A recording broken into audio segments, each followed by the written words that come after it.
बाबा अपनी मचान में कुटिया में थे और हम आकर साष्टांग प्रणाम किया, बैठ गए। बाबा अपने आप बाहर आए, अपने आप उनको भाव बोध हो जाता कोई आया है। आ गए बाबा, बोले हमने बाबा को कुछ कहा नहीं, अपने आप बोले बचवा तैर के आया है? हाँ।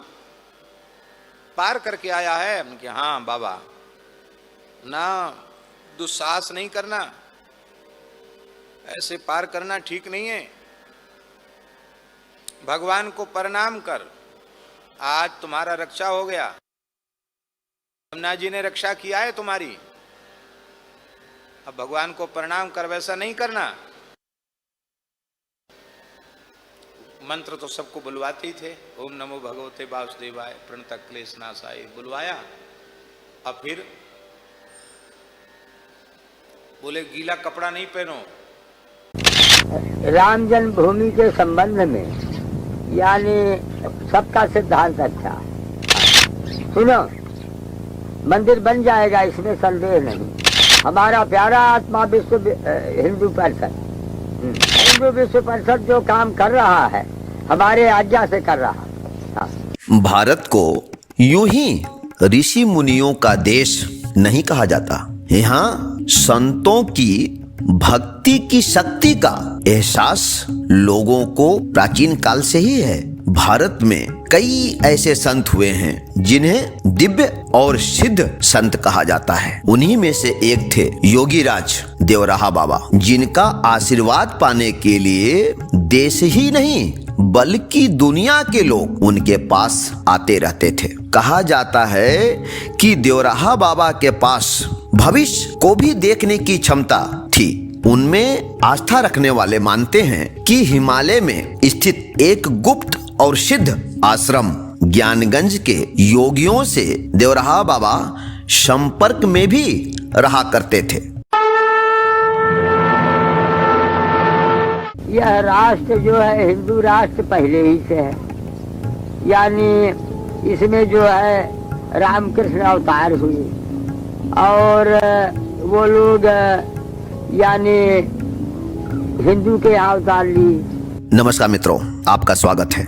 मित्रों, 6 दिसंबर 1992 को बाबरी मस्जिद के ढांचे को कारसेवकों द्वारा ध्वस्त कर दिए जाने के बाद 9 नवंबर 2019 को कोर्ट का फैसला भी श्री राम लला के पक्ष में आना और 22 जनवरी 2024 को भव्य और दिव्य मंदिर में रामलला का प्राण प्रतिष्ठा के साथ विराजमान हो जाने के बाद जहां भक्तों में खुशियां हैं, वहीं देवराहा बाबा के भविष्यवाणी को अक्षरतः सत्य हो जाना सबको चमत्कृत भी करता है। मित्रों, आज से 34-35 साल पहले जब देवराहा बाबा से यह पूछा जाता रहा कि राम जन्मभूमि स्थल पर ही रामलला का मंदिर बनेगा या नहीं, तो बाबा के मुख से हमेशा यही वाक्य निकलता रहा कि भगवान राम का भव्य मंदिर अवश्य बनेगा, इसमें कोई दो राय नहीं। उनकी ऐसी भविष्यवाणी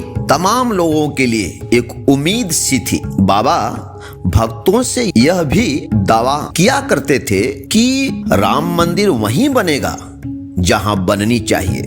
22 जनवरी 2024 को श्री रामलला मंदिर का उद्घाटन होने के बाद निश्चित तौर से देवराहा बाबा की भविष्यवाणी फिर से सही साबित हो गई है। ऐसा कहा जाता है कि 1989 के प्रयाग कुंभ के दौरान विहिप ने विश्व हिंदू परिषद ने तीसरी धर्म संसद बुलाई थी। तब उस धर्म संसद को देवराहा बाबा का आशीर्वाद प्राप्त था। राम मंदिर आंदोलन को देशव्यापी बनाने के दौरान एक बार अशोक सिंघल और श्रीश चंद्र दीक्षित जब रामशिला अपने सर पर रखकर बाबा से आशीर्वाद लेने पहुंचे थे, तो बाबा अपने मचान से बाहर आए और अपने पांव को नीचे कर दोनों लोगों के सिर पर रखी शिलाओं को स्पर्श कर आशीर्वाद भी दिए थे। और बाबा ने अपने ठेठ भाषा में अशोक सिंघल से कहा भी था कि आंधी चलाए जा, आंधी चलाए जा, आंधी चलाए जा। सब ठीक हो जाएगा। कहा तो यह भी जाता है कि एक बार कुछ एक अधिकारी फाइलों की एक गट्ठर लेकर देवराहा बाबा के पास आए थे और उन फाइलों को देखकर बाबा ने तत्काल भविष्यवाणी कर दी थी कि यह तो केवल एक कागज का पोथा है, वहाँ मस्जिद नहीं बस एक ढांचा है।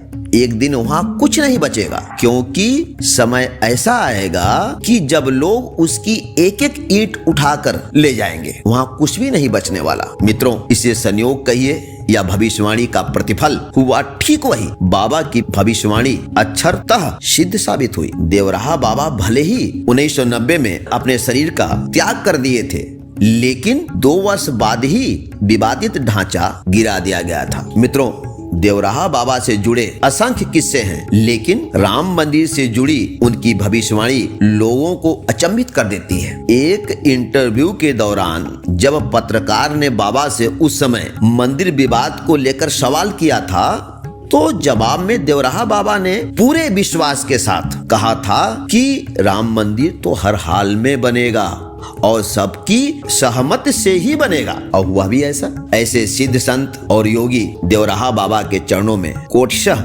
नमन। जय सिया राम। मित्रों, राम जन्मभूमि के संबंध में यानी सबका सिद्धांत अच्छा।